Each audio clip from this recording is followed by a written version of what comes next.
When you think of movie villains, who's the first one that pops into your head? Someone like this? You're sheltering enemies of the state, are you not? Or maybe this? The most you ever lost in a coin toss. There's a million different characters that you probably think of, but this probably isn't one of them. It's a tough shot.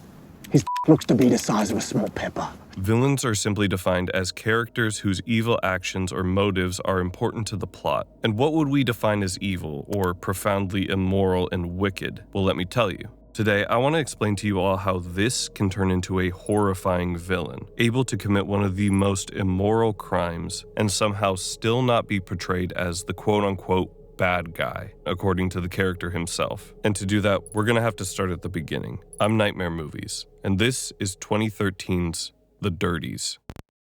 The film starts with a pretty standard, though kind of out-of-place message on the screen stating that this film contains scenes of graphic violence and is intended for mature audiences. But then a second line fades in. Out of respect for the victims and their families, the footage has not been altered in any way. An eerie way to open a film. And then... Can you hear me? Can you hear me? Can you hear me? Can you hear me? Can you hear me? These are our two protagonists, Matt and Owen, two high school kids who are putting together a film project. If you're wondering what it's about, it's probably best to let Matt explain it. Our movie is about two students in a school who get bullied by this gang called the Dirties, and they go and they snipe them from a long way away. Die, you cocksucker motherfucker! Immediately, we can see that there's a stark contrast between Matt and Owen. Matt is way more extroverted and outspoken, maybe a little edgy, while Owen is more timid and just seems to kind of go with the flow. This will be more important later, but let's move on and meet the titular Dirties. Matt and Owen are filming a scene for their movie, walking down the hall, maybe being a little annoying, when... What are you doing? What are you doing? Let go of my hand. I'm not holding your hand. I'm not holding your hand. And this is pretty tame by the Dirties standards, as we're going to see later on in the movie. It's not hard to see why Matt and Owen have such strong feelings towards the Dirties. Because, to be honest, this is a few steps beyond normal bullying in my mind. Name-calling or making fun of someone. This is physical. And you might be wondering if this is the level that these bullies are operating at. Matt and Owen should at the very least tell someone about it. Well, that's basically what they do next. Matt goes around interviewing both students and staff at his school, asking what advice they would have for someone who gets bullied a lot, and they give a wide variety of answers. Teachers say that the students need to talk to a teacher and report the bullying, even if it seems like a difficult thing to do, while one of the students actually counters that point, saying that teachers aren't even able to stop fights. What do you think they're able to do about bullying? Then there's this solution. I guess you're up to Fight back, like you have to. Now, while this is a serious problem that Matt and Owen deal with on an almost daily basis, it seems like it brings them closer to each other, bonding over bullying, video games, and of course,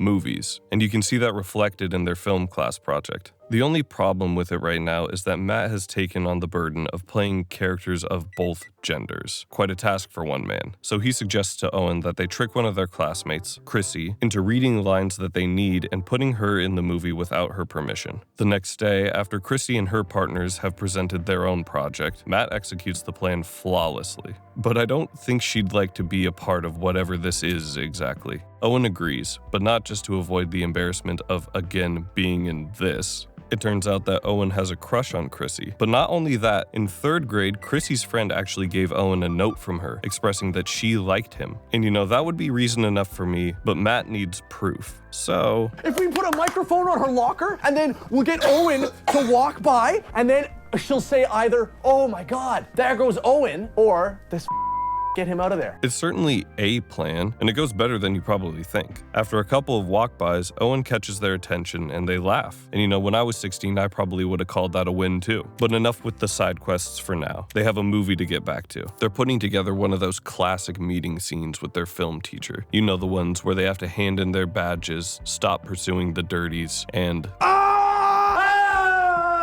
And this is actually an important scene that we're going to be coming back to. But take a note for now that they come back without their teacher and film something that we don't get to see. Well, yet. They show their rough cut to their film teacher. And I'll just show you how well that goes. Give me keys, you cocksucker mother.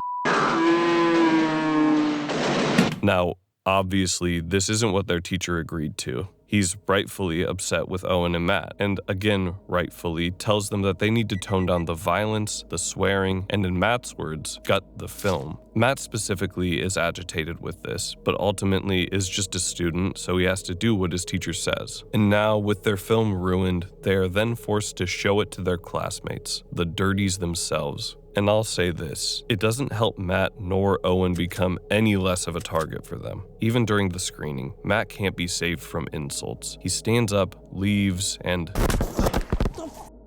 all of the bullying, the assaulting, everything has pushed Matt to his limits. So he comes up with a plan, one that is disturbing to say the least.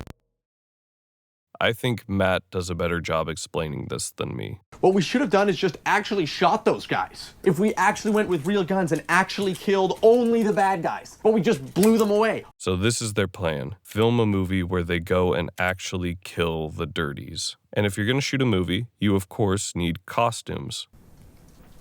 Is this perfect? Crazy killer's always obsessed with Catcher in the Rye. Something interesting about this movie is how funny it is. Even when talking about something as horrific as this, the way they go about it is so unserious. But at the same time, the things that Owen and Matt experience are the polar opposite. From being harassed to being assaulted on the streets, there's nothing funny about it. It's a great juxtaposition to witness for the next little while, as we flip-flop between Matt and Owen planning the shooting, goofing off, and then making us feel as hurt as they were. But as the film goes on, there's a rift forming between Matt and Owen. As Matt becomes more and more enthusiastic, Owen starts to understand that this is serious, and he doesn't want to be a part of it. And the really interesting part is how indifferent everyone else around them is. I mean, while Matt and Owen are measuring the dimensions of the school with a tape measure, Chrissy walks by and Matt literally tells her that they're planning a shooting, and she just shrugs it off, only being interested in them once Matt tells her Owen will send her answers to their bio homework, which is something that Owen greatly appreciates Matt doing. So now, in a panic, Matt and Owen have to create the perfect ruse to get Chrissy more interested in Owen. She calls him later asking for the homework, and Matt plays sounds of a party over their TV,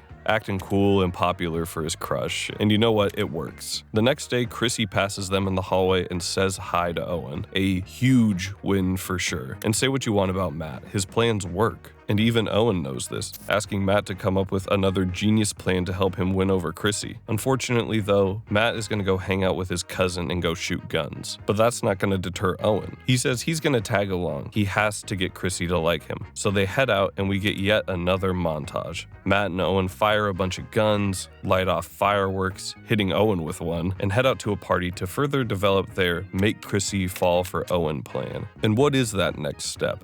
It goes like this. Owen makes a cake, fakes stealing it from home ec class during lunch, and runs over to Chrissy's table and they eat it together. And guess what? It works almost perfectly. The two are enjoying the cake, Owen is flirting with Chrissy, everything's going just as planned. But then a dirty comes and sits at the table. And this is where the plan gets ruined, at least in Matt's mind. But Owen extends an olive branch, or a chocolate cake in this case, and for the first time isn't the victim to the Dirties. But that's not how Matt sees it. This is a betrayal, and this only further splinters their friendship. Owen latching more onto Chrissy and the Dirties, and Matt delving deeper and deeper into his plan. And while watching a rough cut of their real shooting movie, Owen discovers how serious Matt really is. He sees all the scenes that Matt has filmed without him, looking at blueprints, creating a target board, reading books on Columbine. It's serious, and Owen gets that now, and he has a choice to make.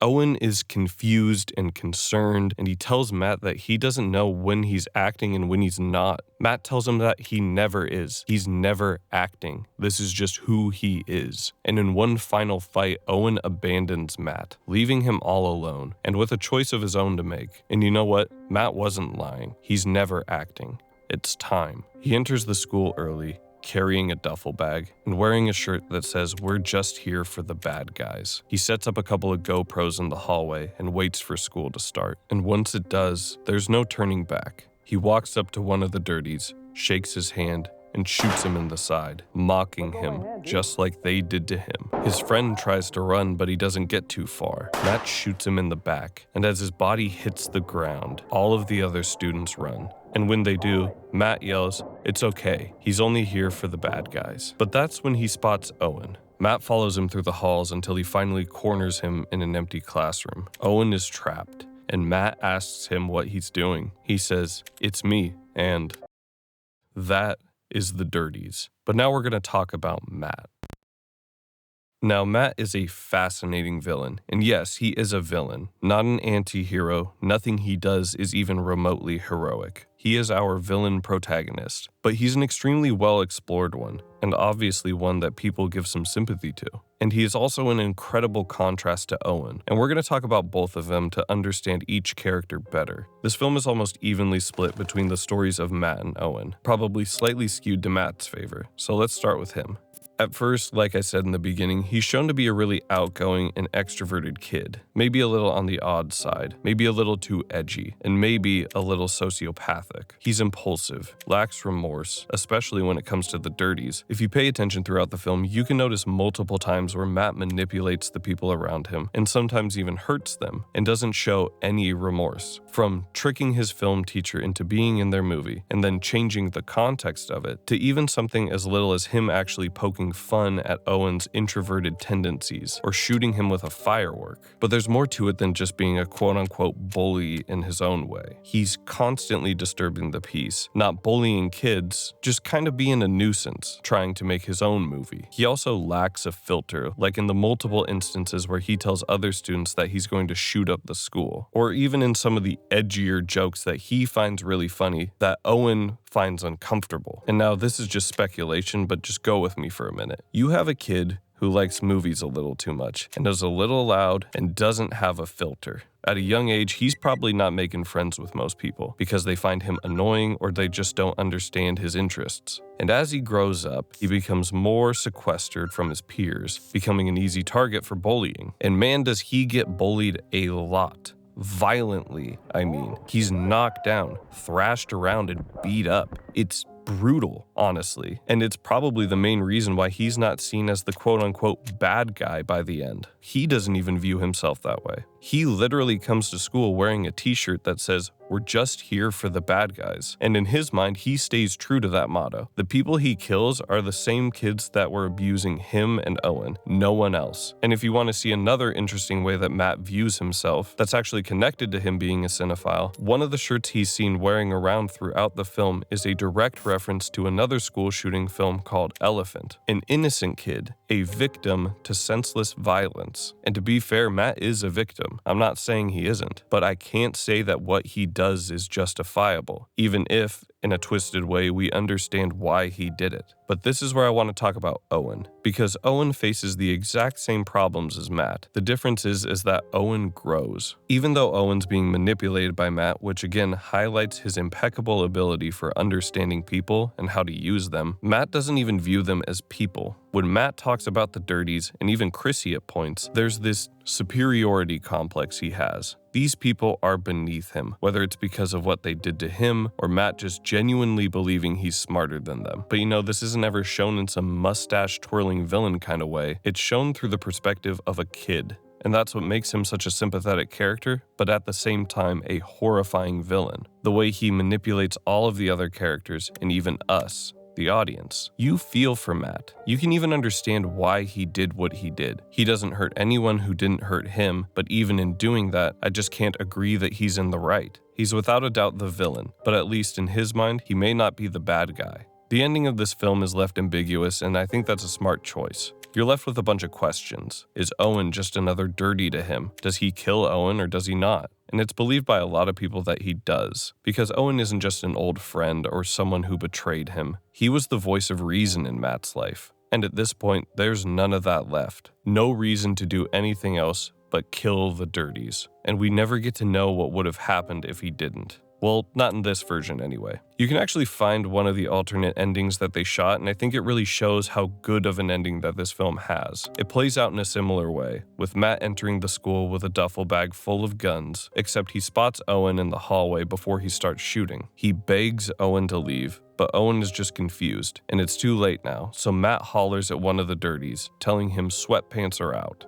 The Dirty approaches him, knocks him to the ground, and walks away. Owen helps his friend off the ground, symbolizing him choosing Matt over the Dirties, and Matt leaves to get rid of the guns. Not a bad ending. In fact, everyone in the comments calls it the good ending, but a lot less fitting, don't you think? One last thing I want to touch on is how this movie puts us deeper in Matt's headspace than I think most people even realize. Breaking it down simply, Matt's objective in this film is to kill people who hurt him and his friend. A plot not too uncommon in a lot of movies. Some of the greatest films of all time are about just that, revenge. And as a viewer, we can sympathize with that kind of cause. We have been for as long as we've been watching movies. Maybe not to this degree, but if someone hurts someone you love and care about, or even you, most people could justify retaliating in some way against that. I mean, like I said, how many times have you watched a movie where the quote-unquote good guy takes revenge on the quote-unquote bad guy? It's one of the most universal stories and has been since we started telling them. And that's exactly the headspace Matt is in. He's the good guy, the man fighting for justice,